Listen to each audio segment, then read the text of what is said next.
j'ai rien enregistré et 2 mois que je suis rentrée d'Indonésie et que j'ai fait 1 milliard de trucs. Donc du coup, j'ai pas du tout le temps de me poser pour enregistrer et en vrai, j'avais pas du tout d'inspiration. J'avais énormément de sujets, mais quand je prenais mon micro, il y avait rien qui sortait. Je pense que quand je rentre de voyage, quand j'ai passé beaucoup de temps à l'étranger, j'ai un peu du mal au début pour retrouver mon flow, ma créativité et pour parler un peu de sujets qui sont hyper importants pour moi. Et en fait, aujourd'hui, j'avais trop envie de parler du pouvoir des pensées et du fait qu'en fait, les pensées créent qui tu es et ça crée ton quotidien.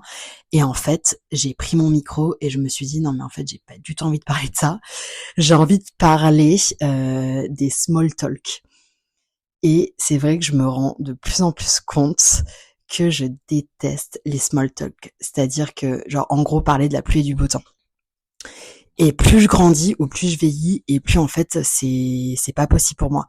Et c'est vrai que, comme je voyage énormément et je passe beaucoup de temps à l'étranger, je remarque que tous les gens que je rencontre et tous les gens avec qui j'ai vraiment une connexion, c'est des gens avec qui je peux parler deep et où on peut parler vraiment de ce qu'on ressent, nos émotions, de notre histoire, de notre parcours, de là où on veut aller, des épreuves, de ce par quoi on est passé, ce qui nous a fait souffrir, ce qui nous motive dans la vie, nos rêves, etc. Genre des trucs qui pour moi me sont hyper chers. Et c'est vrai que dès que je rentre en France, en fait, c'est très très souvent, enfin, je vais pas dire tout le temps, mais je vais dire les 3 quarts de mes conversations ou des gens avec qui je vais passer du temps, ça va être très souvent du small talk, genre un truc qui m'insupporte. La première question qu'on pose, qu'on m'a pas eu depuis longtemps, c'est, enfin la première, ou genre dans les premières questions qu'on pose, c'est, bah alors, c'est quoi ton prochain pays?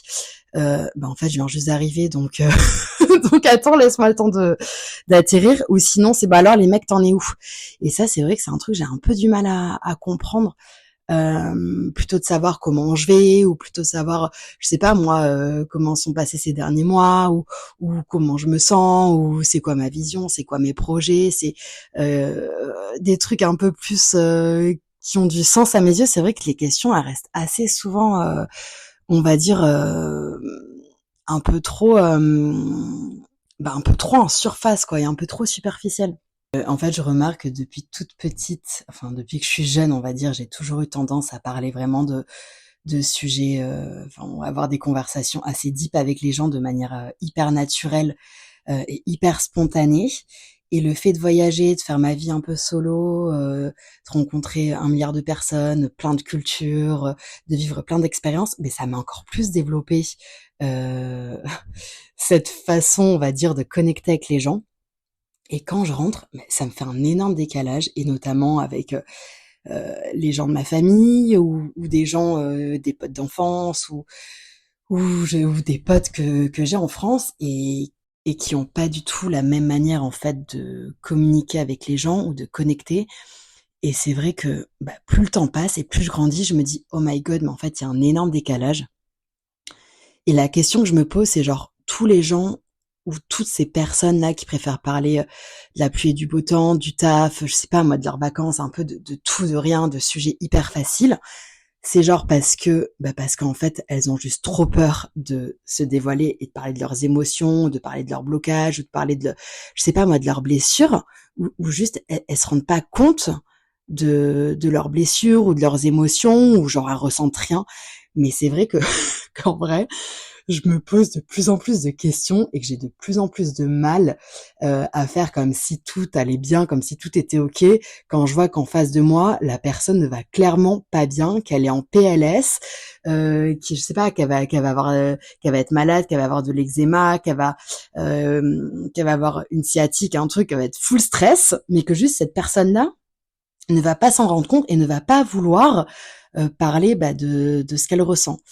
C'est vrai que je me répète, hein, mais j'ai de plus en plus de mal à avoir des échanges avec ces personnes en fait qui ne veulent pas voir la réalité. Et c'est une question que enfin, c'est vrai que j'y pense. Ça fait 2 mois que je suis rentrée en France et j'y pense de ouf. Genre comment ça se fait qu'il y ait autant de décalage. Voilà, c'était juste un petit épisode pour dire qu'en fait, les gars, j'aime pas les small talk. Donc j'adore rigoler, j'adore me taper des barres, j'adore faire des blagues. Mais en revanche, parler de la pluie et du beau temps, is not for me. Donc voilà, au moins tu l'auras compris.